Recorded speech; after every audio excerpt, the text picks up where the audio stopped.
evening, everybody. It is Monday at 7 o'clock, and it is time for 62 Who Knew in the beautiful We Beam TV studios in Port Richey, Florida.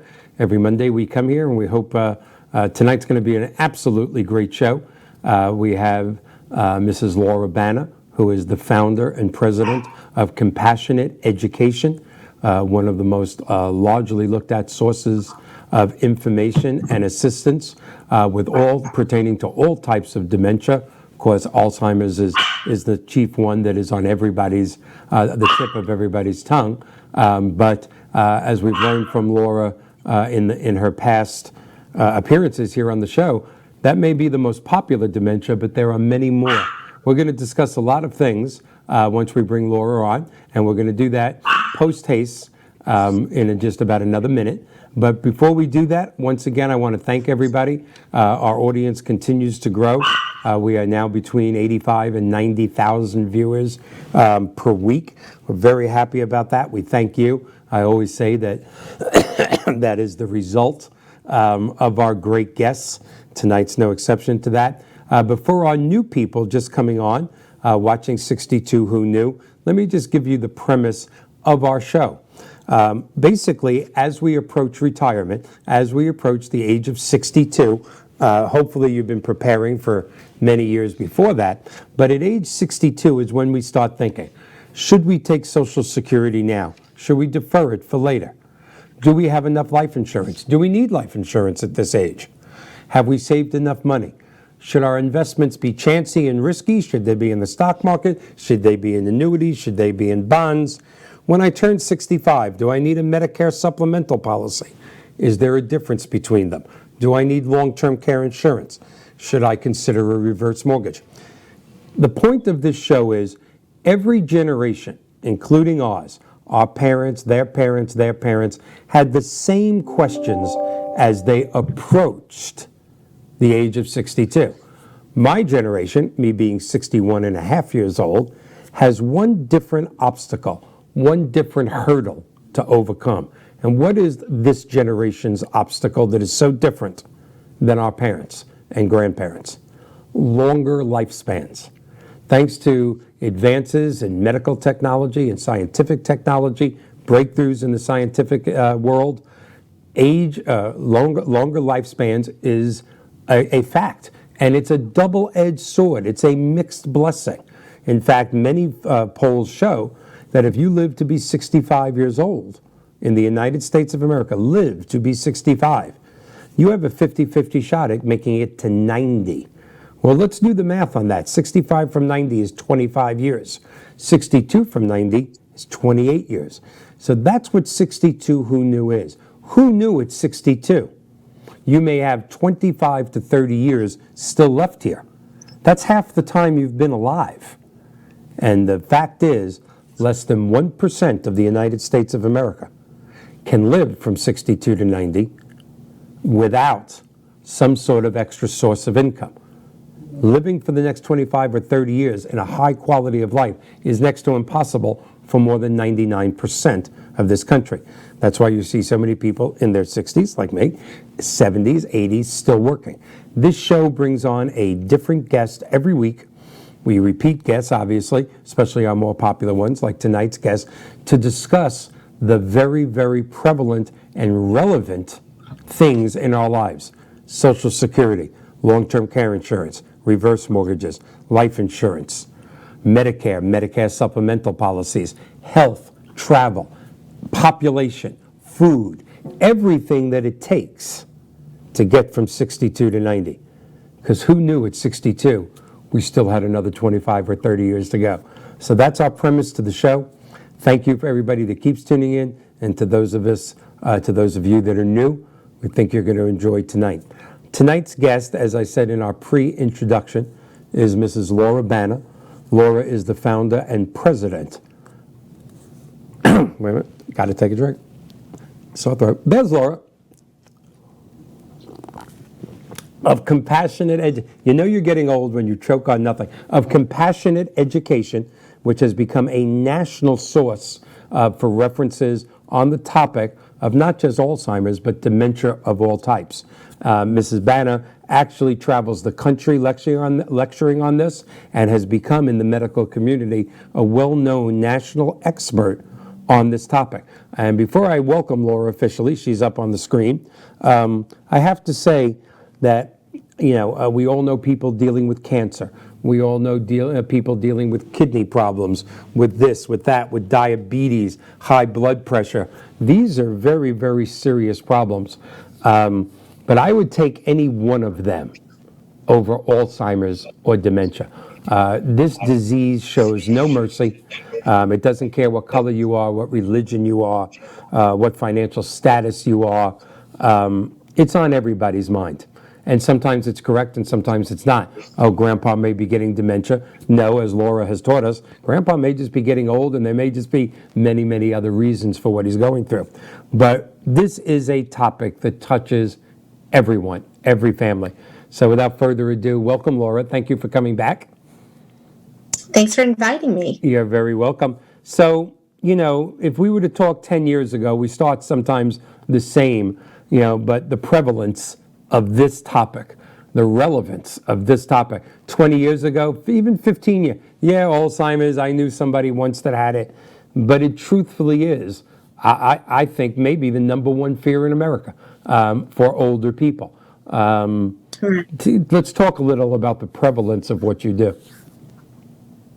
So what I tell people all the time is until it actually affects you personally, whether you're the one who is having some memory problems, maybe it's a parent, maybe it's a spouse, maybe it's a neighbor.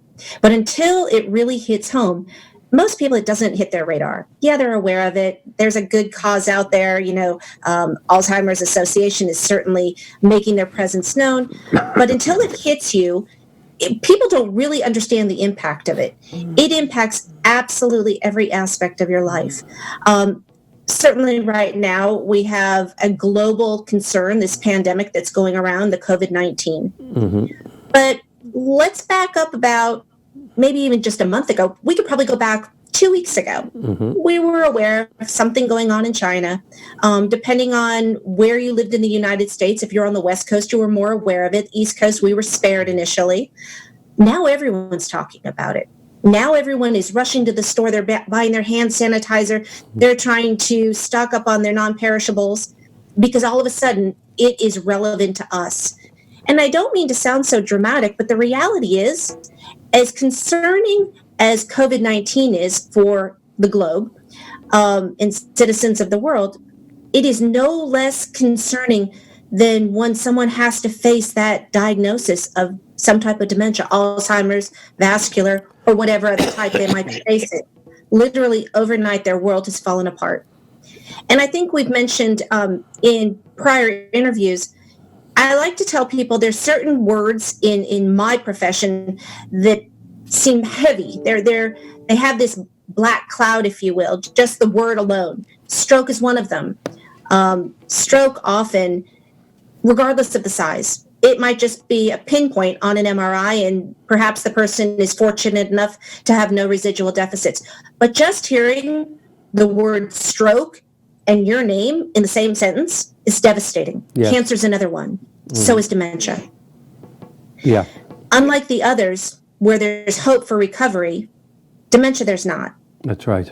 And so just to kind of make it clear for the audience who perhaps have not listened to some of our previous interviews, dementia is just this non-specific term that describes an organic type of memory loss. And when I say organic type of memory loss, what I'm specifically relating to is memory loss that cannot be otherwise explained by perhaps insomnia, depression, medications that are causing some kind of cognitive impairment. So when we evaluate all of that and we find that it actually is true organic type of memory loss, it's a dementia, that turns their world upside down. Yes. And from that point forward, they're only going to go one direction, and it's a declining direction. What we can control, what we can hope to influence, is the rate of decline.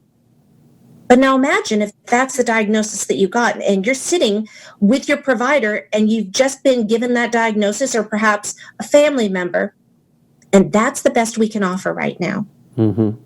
It is. How are you going to feel? It's devastating. I mean, It is devastating. Yeah, I mean, It is. All of a sudden, you have family members who have to become experts. They have to become healthcare providers. They are now officially in the trenches. They are the eyes and ears for us to help us to understand how this disease is evolving and how we can best treat their loved one. So knowing that grim news, let's talk about some really staggering statistics.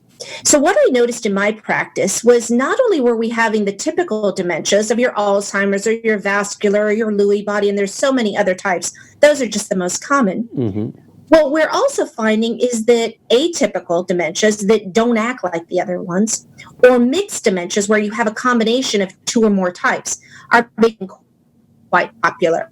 Popular just in the sense of the prevalence is increasing. Mm-hmm. On top of that, what we're finding is we're finding a lot of early onset. Now, typically when we talk about early onset, not to be confused with early stage, early onset is when symptoms first started prior to the age of 65. So 65 is the defining line. When symptoms, again, not diagnosis, because we know oftentimes it takes several years before you can get the diagnosis. But when symptoms start after age 65, or rather 65 or older, it's considered late onset. Very different paths that early onset and late onset follow.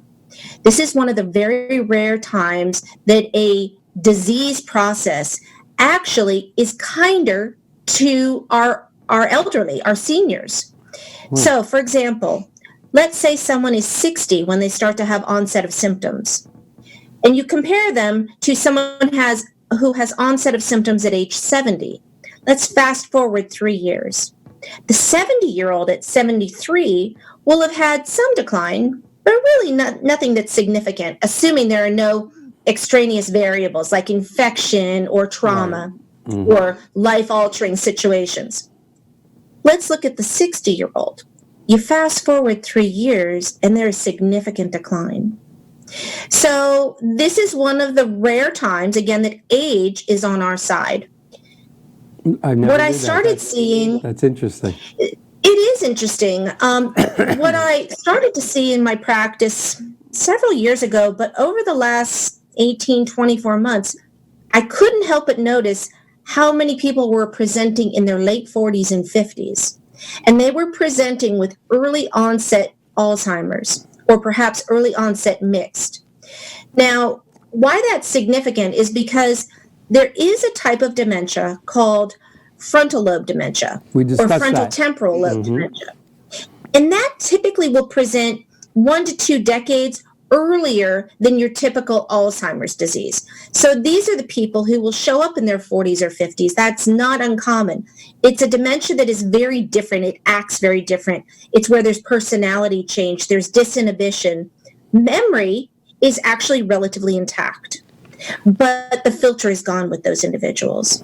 So now we've talked about early onset, late onset, and frontotemporal. But now we're seeing these people show up in their 40s and 50s, early 50s. And there's definitely a trend going on. I actually read an article over the weekend, and it said that the increase in those early Alzheimer type patients is up 300%. Up 300%. So remember what I said, how early onset progression is fast. Well, imagine if you have early onset, and that's just my terminology, but how fast they progress. And these are patients that it's not uncommon to see them, diagnose them, and within 3 to 5 years, they've passed. Let me ask a question. I know it's probably too soon for these type of statistics, but as the trend seems to be getting, correct me if I'm wrong from what you're saying, younger and younger, do you think it is just the stress of what life has become? I mean, I'm not bitching because, quite frankly, our family, and for those of the people in the audience that didn't realize, it's not a coincidence that Laura and I have the same last name.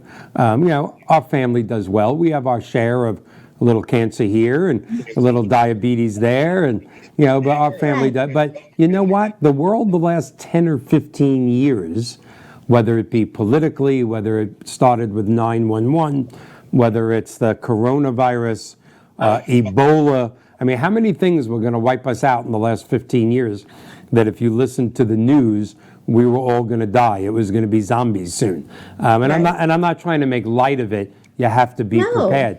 But the stress of today's world, the separation, the hatred between the political parties, the economic difference between the haves and the have-nots has never, ever been this wide. The mega rich and the people that are, that are surviving. Healthcare. I mean, we could have 3 shows on this. But is stress, you think, a factor for these people in their 40s or 50s that are going, Well, absolutely. It is. That's my opinion. Yeah. So it is certainly contributing to those pseudo-dementias, which would be when something is occurring and it mimics a dementia, like depression, anxiety, stress. Indirectly, when you have stress, you have hypertension. We know that hypertension is impairing adequate blood flow to the brain. So yes, indirectly, that can contribute. I actually have another theory. And I don't know if this is going to show up, but here's my other theory. My phone. Yeah. We call them smartphones, and I joke all the time because without that phone, I'm not so smart. I know how to get the information. But what I'm not doing is I'm not challenging my brain or positively stressing my brain to remember things. Remember growing up, we knew our phone number, we knew our neighbor's phone number, we knew our best friend's phone number. And if we How needed, many adults do you think can't tell you their kids' phone numbers? Yeah. And if you wanted to know something important about the world, your parents went, the encyclopedia is on the shelf, go look it up. Right. Absolutely. So we went through a process to actually create those memory tracks. Well, what happens now? We're surfing on the phone, we're watching TV, we're having a conversation intermittently with the people that go in and out of the room. We're really not attending to anything. I agree. And so I really believe that that is ultimately going to prove itself to be a significant contributor to, I don't know, the decline of society. I know that just sounds so dramatic. No, but it's correct. When It is people are absolutely not correct. able to, so I think that's a big part. I think we're multitasking way too much, not only with our cell phones, but kids nowadays. Oh, yeah. Well, if they're not in 3 sports and attending clubs and going out with their friends, well, they're just not really adequately involved. Growing up, I was involved in 1 sport during the year, and it was only for probably a couple of months. The rest of the time, my sport was going out in the front yard and picking up any kind of game I could with my neighbors. That's right. It sounds real boring, but that's what we did. And you had social skills too. People think texting is some sort of social skill. It is not. Absolutely. Email. It is not. Yeah. The young people of today, I'm always complaining about them, even though they are great. It's a wonderful generation. That they're good people. But, they'd be nowhere without that phone. They wouldn't know how to give an opinion or get an opinion without Facebook. Exactly. And it borderlines on pathetic. And it is not good for society. Well, and then look at social media. And I might be a little bit of a hypocrite here because I am on social media. Yeah, me too. With compassionate education. However, if you're not on social media, you don't exist. So it's not only putting yourself out there, but so much of what we do and what everybody does is we're trying to project something. So we're so busy trying to portray something that we're not present in our own lives. We are actually not experiencing the moment. That's exactly true. They used to talk about family dinners and how that was such a time of the family gathering and strengthening that nuclear family and then the extended family as well. But not anymore, because what happens at dinner? Everyone has their phone. On their phone. Yeah. And if you say, no, we're not doing cell phones during dinner, people are shocked. So I really think that we're going to find that cell phones certainly play a role, but I can't put it all on the cell phone. I think it's the way that society has evolved. I think that we are truly destroying ourselves. Oh, you're not the only person. I mean, there are huge papers, geniuses throughout the world and think tanks that are saying immediate gratification is the two best words Right. for all of us, not just the younger generation, because I don't want, if they're, I mean, the average person that watches this show is between 55 and 60, but if there are younger people watching, and I hope they are, you guys are the best. You're going to invent things because of your knowledge and technological capabilities. You're going to invent things in the next 20, 30 years that makes my generation look like nothing. You're incredible people. But immediate gratification is now the new way, not just for young people, for all of us. If I want to know what's happening in the world. Guilty of it. Yeah, we are. I have my phone set up, for Fox News alerts and CNN news alerts, so I can get two opposite sides of what's happening in the world and then make my own decisions. But I have things set up for alerts when rates are going up, so I know in my mortgage company how many more people are dying from this virus, what's happening in the Mideast. My God, I won't even say our parents, when we were young, we had to wait for the 11 o'clock news. Now we have, it is all about immediate gratification. And I think that is really impacting our ability to create memory. Yes. On top of that, we are in this fast-paced world. And so it's not uncommon that you're getting several meals a week through a drive-through. Oh, yeah. Well, they're not the most nutritious. They're not nutritious at all.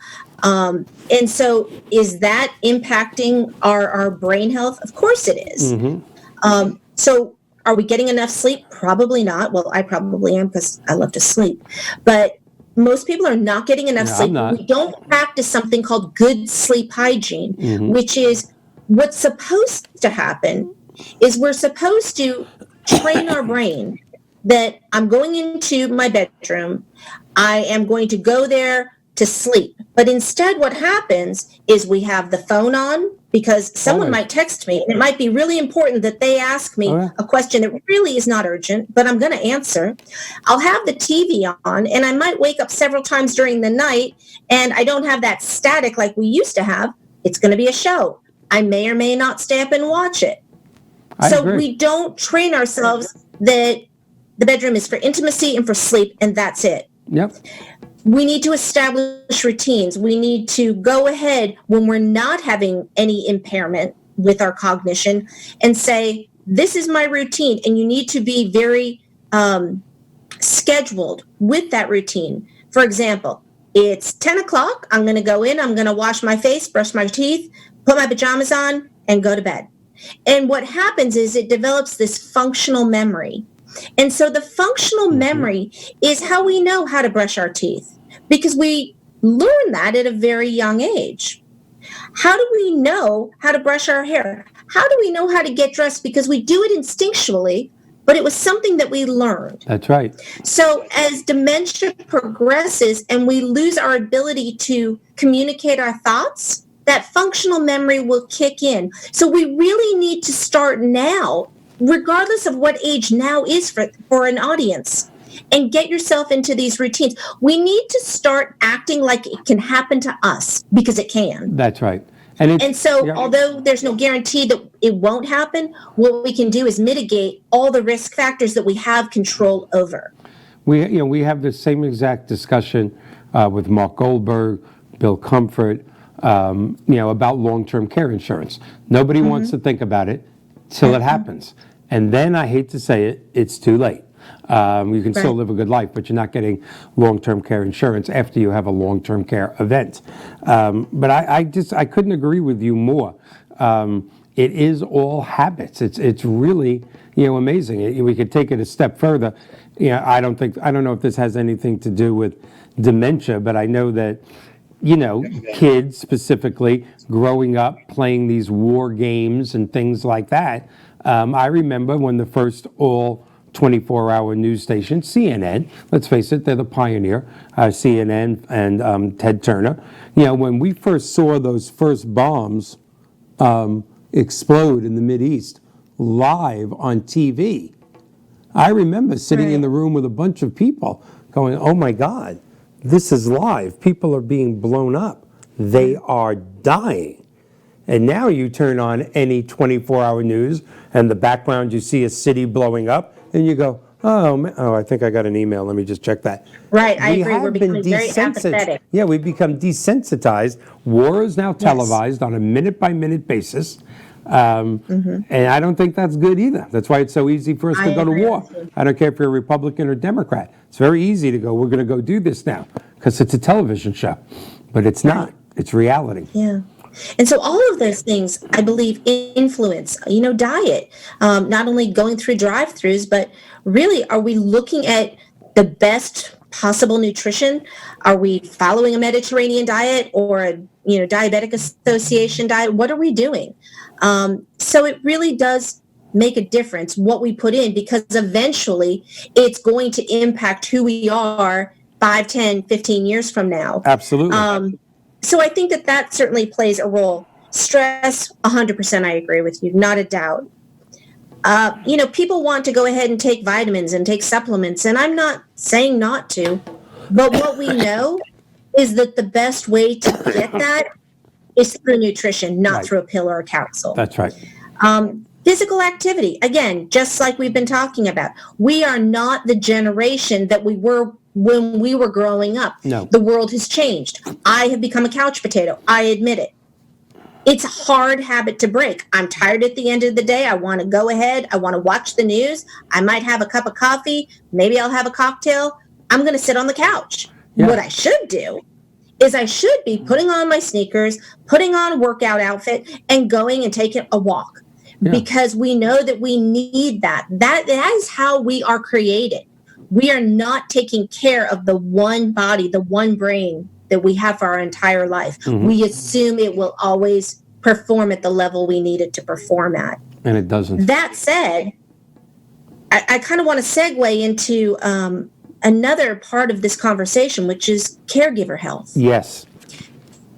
I am incredibly concerned about caregivers.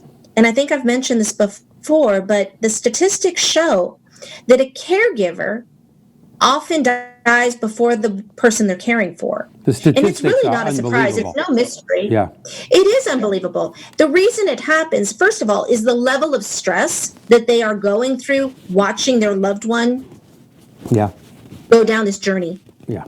They're taking on all of the needs that their loved one has. They are completely neglecting their own needs. Mm-hmm. And by the time that they're getting themselves to a provider, which may be after their loved one has passed, or maybe when some type of an illness, pneumonia or otherwise, basically mandates it, they are so sick. Yes. It's so unfortunate. I've told you before that I run a support group, and we meet every month. We have been for about 3.5 years. And I see most of their loved ones. Even though I have an open support group, most of the patients happen to be in my practice. So I see these patients, a couple times a year, maybe more, maybe a little less.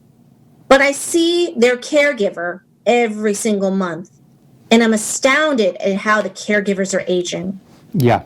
So what happens now for all of your audience that's listening that is caring for someone with a chronic disease, whether it be dementia or otherwise? What's going to happen when they need you and you're not there? That's right. So I really encourage everyone who's listening. I know that you're doing it out of the purest intentions. You don't want to leave your loved one alone. You don't want to drag them along in the car while you go for your doctor's appointment. But if you don't take care of yourself, then really no one's being taken care of. There's no doubt. The stress of taking care of someone, and I don't mean through a cold or a flu, because we do that as parents. Yeah, we do that as parents. We do that as children. But there's an end in sight. Yeah, there's an end in sight. And the end in sight is a happy ending. It's that they're independent and able to care for themselves. So it's not this constant barrage of negativity and the depression, because really with dementia, you're losing your loved one twice. Yes. And no matter how I try to describe it, if someone has not witnessed it, has not gone down this journey, and God bless you if you haven't, I hope you never do. Right. But if you do, there will be nothing more difficult in your life. And that's what I hear over and over and over again. And so with that, I don't know, a couple years ago, I came home after one of my support group meetings, and I said to my husband, we need long-term care insurance. He said, okay, I'll go get it. About a week later, he said, do you have any idea how much this costs? And I said, I know it's going to be expensive, and I don't care what we have to do. I don't care what sacrifices we have to make. It is the greatest gift we can give to each other and to our children. That's right. Because I have had patients in my office, and they're saying, I don't know what to do. We have no assets. We don't have the ability to pay for her care or his care. I need to work, or we're on a fixed income. And the stories are gut-wrenching. Yeah, they are. And it's because I think that this is truly a pandemic. It's something that we didn't see coming. We're living longer, as you mentioned in your opening monologue. So most people did not prepare to live that long. That's right. And so long-term care is something that absolutely everyone needs to explore. It may be that you find that it is just cost prohibitive, but get the information. And if you can't afford it for yourself, the best gift you can give, second to that, is tell your children to buy it now while they're young and it's affordable. And just, I don't want to turn this into a long-term care show. I want to stick with our topic. But the beauty of the long-term care industry, and it has suffered a lot like the reverse mortgage world, a lot like other worlds, but in the last 6 to 12 months, some of the main carriers have come back, and there is now, in fact, I'll make sure you and Bob have the right information, there is now a lot more affordable long-term care insurance for Mr. and Mrs. America who actually need it. Not for the guy with $8 million in the bank and that will always afford in-home care. There is better, less expensive products out there now. Just a quickie. And you're going to be on the show, I hope in the next 6 weeks, 2 more times. Once with Mark Goldberg, our national long-term care expert, so you guys can be together and talk about these things. And then also with a representative from the Weizmann Institute in Israel. They have made huge steps forward on the cure for Alzheimer's. It's not tomorrow, but it's real. And that, you might have to find another job, but something tells me you'd be real happy about that. Absolutely. Yeah. There was actually an interesting article that recently was published by Georgia Tech. And their researchers have found that electrical impulses at about 40 hertz actually was causing the breakdown of the cytokines and the plaques. So I'm really excited to see where that goes. There are a lot of very prestigious labs doing a lot of really impressive work. Unfortunately, it has not come to the public yet. I'm hopeful for when it does. I think that we need it. We absolutely need it. And aside from the actual disease process, the other concern that I have beyond the disease is the dis-ease of the disease. What tends to happen is isolation. You find that people stop going to church, they stop going to temple, they stop going out to dinner with friends and social gatherings. One, because sometimes they're embarrassed, especially prior to the diagnosis. It's unfortunate that they feel that way. I remember when I was a child, I think cancer brought that, same stigma with it. We don't have that anymore. I look forward to the day when dementia doesn't have that. I think we're doing better. We're not there yet because people, they don't want to be shunned. They don't want to be embarrassed. They don't want their loved one to feel uncomfortable. So you have isolation. And really, when we look back at technology and how it's really keeping people, we're able to reach people across the world, but yet it's very isolating because we're not having that person-to-person contact. When you put disease on top of that, you have so much depression and sadness. And that's a spiral. That's a spiral downward into a black hole. Absolutely. This is really something we need to wrap our arms around and support people. That's right. But we're not there yet to the level that I'd like to see it.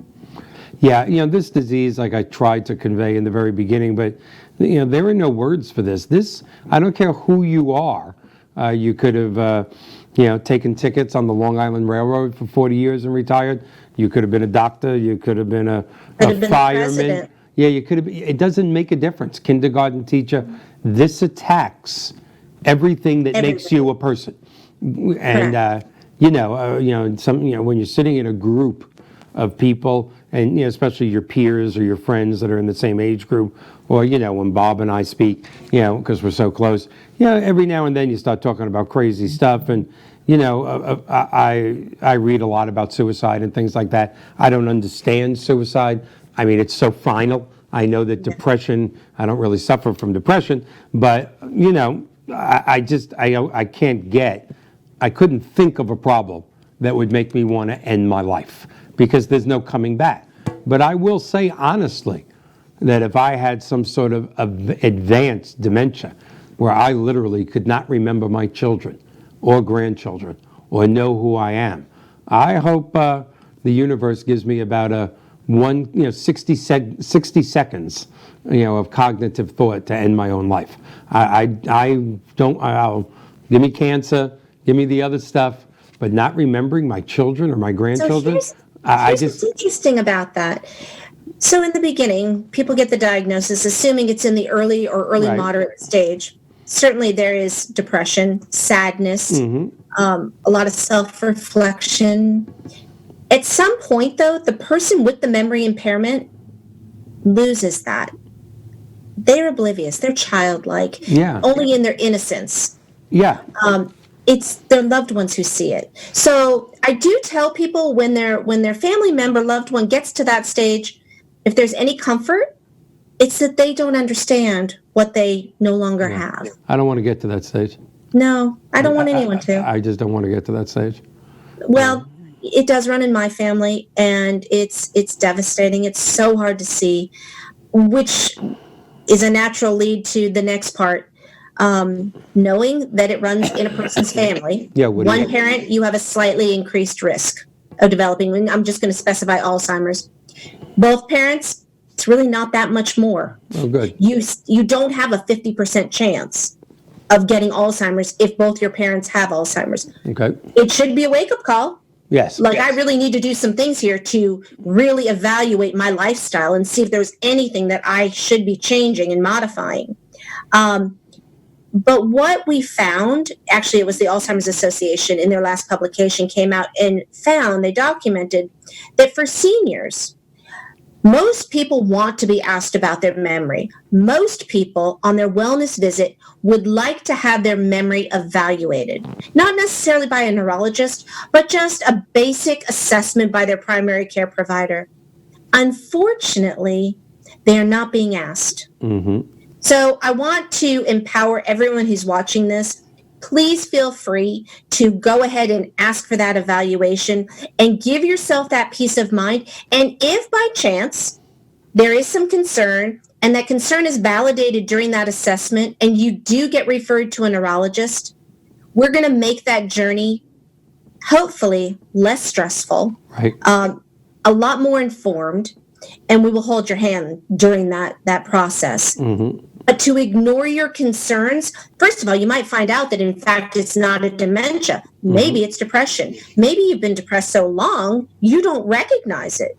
So it's really important to get evaluated, number one. Number two, whether or not you get the information, and I know information is really frightening to get. Yes. But what I tell people all the time is hearing it doesn't change that it is. It just gives you more power. And people should be empowered, because even though we can't change the progress of dementia, we can certainly put people in the driver's seat so they can make their own decisions. Yes. So I think that that's really important as well. It certainly is. It certainly is. Yeah, your audience, I really hope that regardless of where they are on the continuum of age, that at least by the age of 60, 65, they are asking their primary care provider. I'm hoping they have a primary care provider and it's not urgent care. Urgent care has a purpose, but not to be your primary care provider. Exactly. Which, that's another thing. When you establish a rapport with a provider year after year, they can pick up on some changes that you might not have been aware of. So it's really important.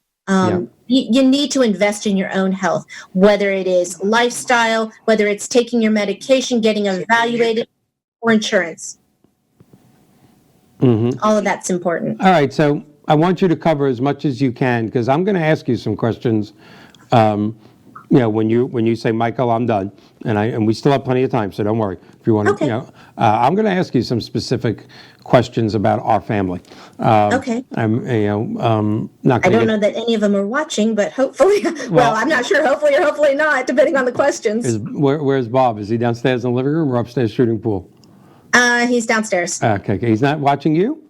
He's not watching me. I think he's on the phone doing some work. How rude. Okay. I know, He's not watching you and me on two members of the family on What? TV. That's not right. And he's not watching. You see, that's just not right. But you keep going. I do want to ask a few questions. Yeah. Because it concerns me. Bob and I talk about it and we laugh about it. We're both getting early Alzheimer's. We go in the garage. We don't remember what we went in there for. Blah, blah, blah. But let's not talk about that yet. We have 15 minutes left. So really, we got about 13 because it takes me 2 minutes to say goodbye. Has there been any, I'm going to connect you with the Weitzman Institute here on the TV show, but has there been, I know there's more information all the time that gives us power. Has there been any improvements? Is there medicine, okay, you're 68 years old, you have the onset. There's now medicine that will help slow down, the succession of the Yes. disease, or there has been? So no, it's old. It's the it's same old? medications they've used for years and years, but it's effective for most people. So the first category is the cholinesterase inhibitors. So the way that I'm sorry, say that slower. the first category, there's several drugs in this category. Yeah. They're cholinesterase inhibitors. Okay, I thought you said colonostomy, and I'm not having one of those. So a cholinesterase inhibitor, what it does is the brain communicates through chemicals, acetylcholine. Mm-hmm. And so one neuron will transmit this chemical down the neuron and spit it out and wait for another neuron to absorb it. And that's how it communicates. So what can happen when someone has Alzheimer's or dementia, that chemical, the acetylcholine, breaks down quickly. And so that's part of the process of not creating the memory. That's why people ask the same question over and over. They're aware in the early stages that they've asked the question, Mm-hmm. can't remember what the answer was. Right. So that category of medications keeps the acetylcholine available longer. It prevents it from quickly breaking down.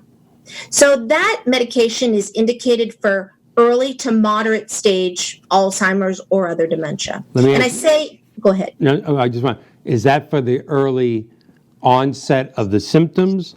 Or, let's say you're 61 years old like me, and every now and then you don't remember things. And I Right. don't. It's just that simple. So is it normal aging process? Yeah. Because we know that a 61-year-old memory is different than a 20-year-old's. So, but again, if you have a reference, someone who has this disease, as soon as you can't find that first word, it's a slippery slope. Yeah. Then the anxiety kicks in, and then you wonder, is this the beginning? Mm-hmm. And so then that anxiety creates even worse word finding. That expression, it's on the tip of your tongue, and you stress so hard trying to find it. You go through the alphabet, nothing's triggering the memory. Now you're convinced, oh my gosh. So now you have this inner turmoil of, I have early stage dementia. Mm-hmm. So that's why, again, it's so important, because age-related forgetfulness is very different than dementia. Okay. People think it's the same thing. It's not. Very, very different. It is not indicated for normal age-related. Now, my personal opinion, I hope I don't upset anyone out there, I would say if you're having true memory impairment, get evaluated, and if it's appropriate to start a memory supporting medication, then get the kind that is prescribed by your provider, that has evidence-based outcomes, and that we know works. I believe that right now, a lot of these drug companies and dietary supplement companies are tapping in on a fear and a need for the public. And you go and you have a whole section of memory supporting, brain boost or whatever kinds of medications they're offering. They're expensive. And people buy them because they think that they are doing something to help their memory. Just my opinion. And I tell my patients this, don't. If you need memory supporting medication, get it from a prescriber who is going to go ahead and give you something that's FDA approved and proven outcomes. Well, taking them, this may be a dumb question, it's a layman's question. No, sure not. Does starting that medication make the disease progress even further? No. I mean, like No. a lot of times they say you do too much nose spray. Quite frankly, your It's nasal not like an patches. aspirin. Okay. All right. No. So you're not getting. Yeah. Okay. That makes me feel better. So it used to be hold off on starting the medication as long as Yes, possible. that's what I thought. Yeah. Because there was a thought that it only has benefit for 18 to 24 months. Right. So let's wait until mom, dad, brother, sister, sibling, spouse really needs it, then we'll do it. They rethought that and found, no, we're actually recommending that you start it earlier. So early, as soon as you get diagnosed, have those discussions with your provider. I have a lot of patients who have early stage, and we don't start the medication because we just don't feel that it's appropriate at that time. Right. Other people maybe have not progressed to that point, and I'll start the medication. Mm-hmm. So it really has to be a dialogue. Is there some placebo effect? Probably only so much as you feel like you're doing something for Yes. yourself, but it truly is proven medication. Mm-hmm. Then for moderate to advanced stage Alzheimer's, and the reason I keep saying Alzheimer's instead of just dementia is that these medications we use for all the different dementias, but was actually just approved for Alzheimer's. That's where they did their testing.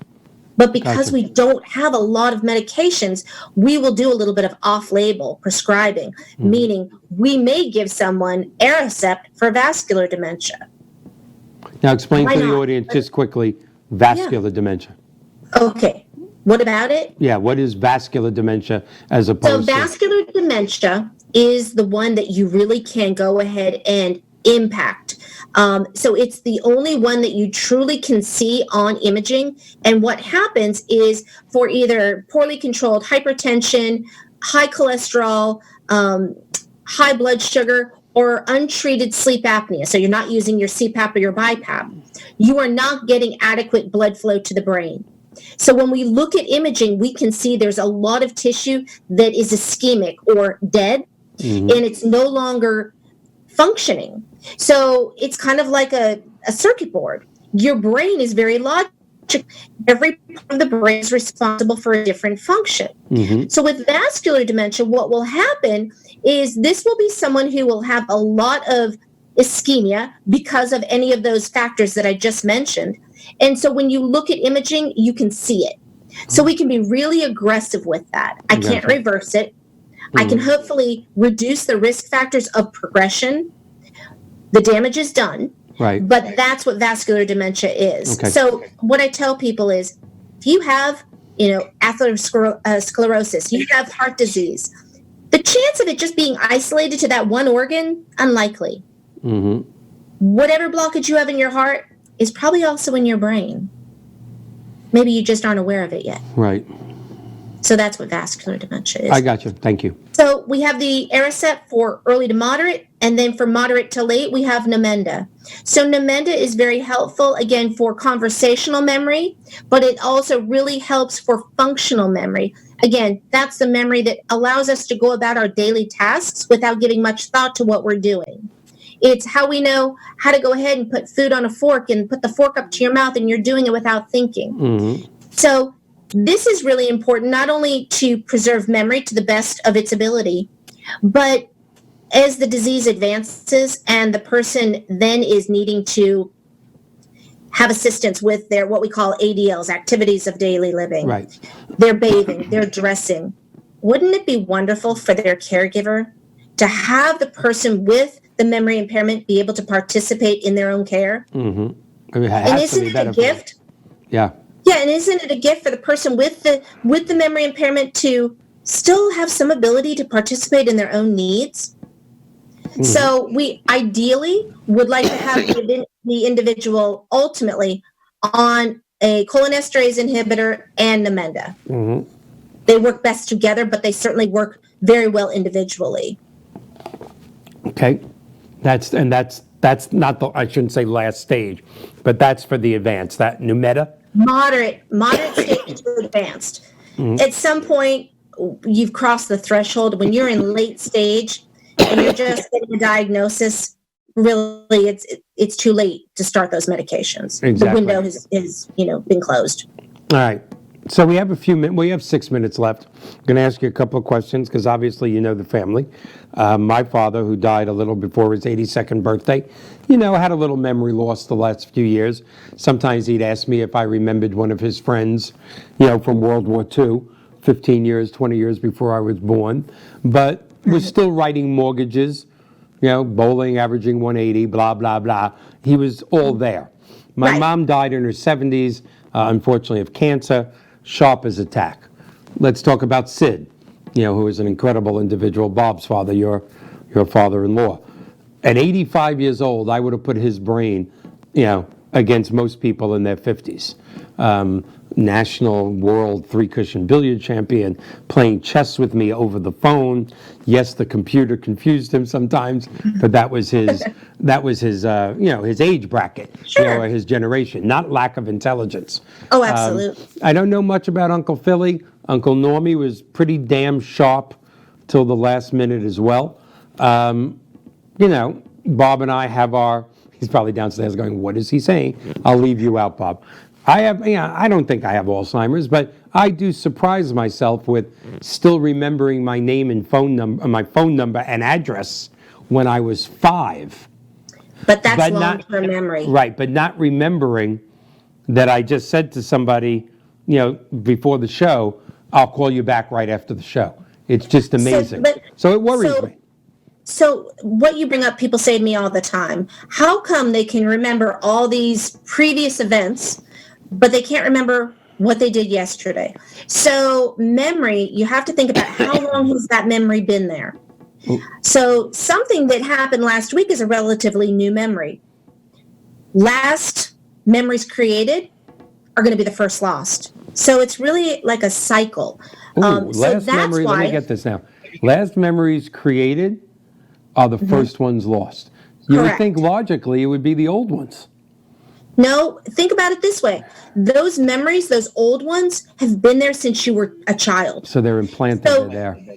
Exactly. So when you look at someone who is a late stage, what can they still do? Until the very, very, late stages. Brush their teeth. Still eat, walk, right? They have all those basics. They learned how to do those as a child. But maybe the conversation you had 2 minutes ago, they can't recall. They no longer have the ability to create memory. They have to rely on those old memories. And so oftentimes in the late stages, one of the ways you can tell someone's in a late stage is they start talking about the past as if it were the present. They talk about their mother or father who has been deceased maybe 30 years as being in the next room, or they just saw them yesterday. Because that's where their memory bank is. That's where they are functioning, is in long-term memory. Right. So to answer your question, and I might be getting ahead of myself, tell me if I am, do I think you all have early stages? Here's what I'm going to tell you. And don't worry, since Bob doesn't watch the show, that's right. He'll never know. But Helen may be, my mother-in-law. She's sharp as a tack, too. She is. She has her moments. She'll disagree with me on this. Yeah. So one of the mimics is ADD. Aha. You're so easily distracted that you're not allowing yourself to create the memory. That's really what I think is going on. I know a couple of people like that. Yes. Look at the bird. Exactly. Right? Yes. Yes. Oh my God. I don't see anything that's concerning. Not at all. That's good. That's good. That makes me feel better. Good. Of course, Bob's downstairs playing billiards on the couch. Yeah, but still. Exactly. Looking at the birds. Where are the holes? I feel that way too. And I know there's also stress-induced dementia. There's other types of dementia. Dementias. Yeah. Trying to do this television show, get discovered, be famous before I grow old. Looks like it's a little too late for that. But other things, like I said, every time you come on, we learn something. I'm going to ask my doctor to ask about my memory, and to the 80. I encourage everyone to. Yeah, to the 80,000 plus people watching, do that with your doctors. Don't be afraid of this. Knowledge is always power. Don't be afraid to know. Tell them you want some questions. Tell them if you have any doubt that you may be having it or not. Ask your doctor, because Absolutely. Yeah. And sometimes it's just by putting it out there, they can look at your medication and see that maybe there's some interaction going on that's causing right. some confusion. All right. Well, we have less than a minute to go. As always, thank you for being here. Thanks for inviting me, Mike. We learned so much. We didn't bring up the website. 45 seconds to go. www.compassion. There it is. Education.com. Please, if you have people, if you're worried yourself, if you have people in your family, go to this site. It has staggering things. Like it, subscribe to it, follow it. Laura puts up things during the week that fits all types of, I just know every one of these listeners are just going to go, oh my God, that's Uncle Bill, or that's my dad, or that's my grandfather. It's something. Check out my Instagram too. I'm putting things up almost daily. All right. It is compassionate_education. All right. You got that? Compassionate_education. 6 seconds to go. We have incredible visitors and guests in the next few weeks, and Laura's coming back. Thank you, Laura. Thank you to all my guests out there. Let's all be good to each other. Thank you.